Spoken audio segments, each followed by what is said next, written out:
ആ അതെ ചേച്ചി, അതുപോലൊക്കെ തന്നെ ചെയ്യുന്നത്. ആ ചേച്ചി, പക്ഷെ നാരങ്ങയുടെ തൊലി ഇട്ടുവിടുന്ന് പറയുന്നല്ലോ ചേച്ചി, അത് ശരിയാണ്? ഞാനിങ്ങനെ പല ചാനലിലും കേട്ടായിരുന്നേ, നാരങ്ങയുടെ ഈ കൃഷിഭവനിലൊക്കെ ഉള്ള ഇങ്ങനെ ഉദ്യോഗസ്ഥന്മാരൊക്കെ ഇട്ടിട്ടുണ്ടല്ലോ. അപ്പം ഞാൻ അതിനകത്തൊക്കെ നമ്മൾ ബാക്കി എല്ലാ വെജിറ്റബിളും ഇടാം, നാരങ്ങ തൊലി ഇട്ടുവിടുന്നു. നാരങ്ങ തൊലിക്ക് എന്തെങ്കിലും പ്രശ്നം കാണും. ഞാൻ പിന്നെ ചേച്ചിയുടെ വീഡിയോയിൽ ഇട്ടില്ല എന്നുള്ളതേ ഉള്ളൂ. അങ്ങനെ മധുര നാരങ്ങ എന്ന് പറഞ്ഞ് ചേച്ചിട്ടില്ല, അപ്പം നാരങ്ങയുടെ തൊലികളൊന്നും ഇട്ടില്ല എന്ന് വാങ്ങുന്നുണ്ട്. ഓക്കെ ഓക്കെ, ഇട്ടുകൂടെന്ന് പറയുന്നത് കേട്ടോ ചേച്ചി, അതൊന്ന് തിരക്കിക്കോണേ ചേച്ചി. ചിലപ്പോൾ നാരങ്ങയുടെ തോടിന് എന്തെങ്കിലും പ്രശ്നം ഉണ്ടാവും കേട്ടോ, അതായിരിക്കും.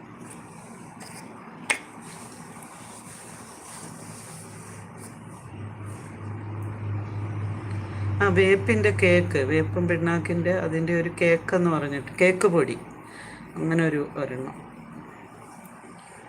ഇച്ചിരി അതിൻ്റെ കടക്കിൽ എല്ലാത്തിൻ്റെ ഇട്ട് കൊടുത്താൽ മതി എന്ന് പറയുന്നു, നല്ലതാണെന്ന്.